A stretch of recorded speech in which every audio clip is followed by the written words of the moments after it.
I'm making this video to give you guys a little bit of an update on this right here and to kind of explain the whole situation because I'm getting a ton of comments saying, oh, you're at fault, this, and that. So I'm going to break it down to exactly what happened and the circumstances of what happened as well. And to give you guys just a little bit of an update of what's going on right now and the process that I'm currently dealing with. For starters, if you guys know the area I'm in, a lot of people say I went into traffic. And yes, that is partially true. But at a port, there is multiple bays, which it is completely normal to be backing into those bays. If you're in this area, you know exactly what I'm talking about. I pulled into the area where you're supposed to back into. We were both going idling speed. I got about 45 feet out. That's more than halfway. That's about 3/4 of the way into the actual drive. In my opinion, there's really no possible way that somebody going idling speed could not see someone backing up at that point. On the left-hand side of me, there was a trash can blocking my view.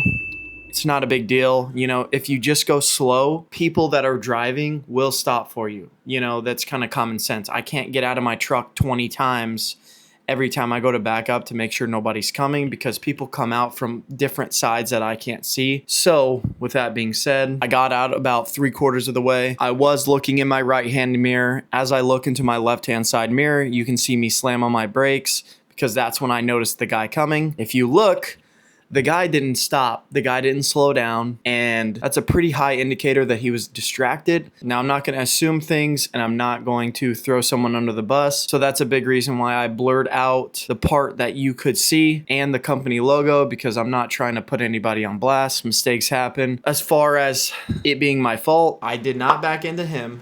He hit me from the side. I was 3/4 of the way out. This dock is very, very known for people backing into slips. People do it a million times a day. It's literally what this dock is for.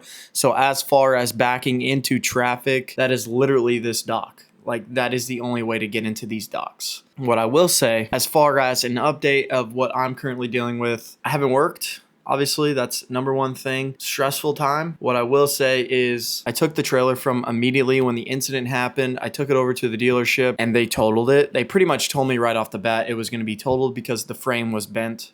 And yes, they could fix it. Yes, there is somebody that could fix it, I'm sure. But being that the integrity of the frame will no longer be what it once was, it's not very safe to do that, and it's not very safe to put a trailer like that on the road. Now, if you're a farmer and you're driving the trailer on your property, 1000%, that'd probably be a great trailer for you after it's bent back into place.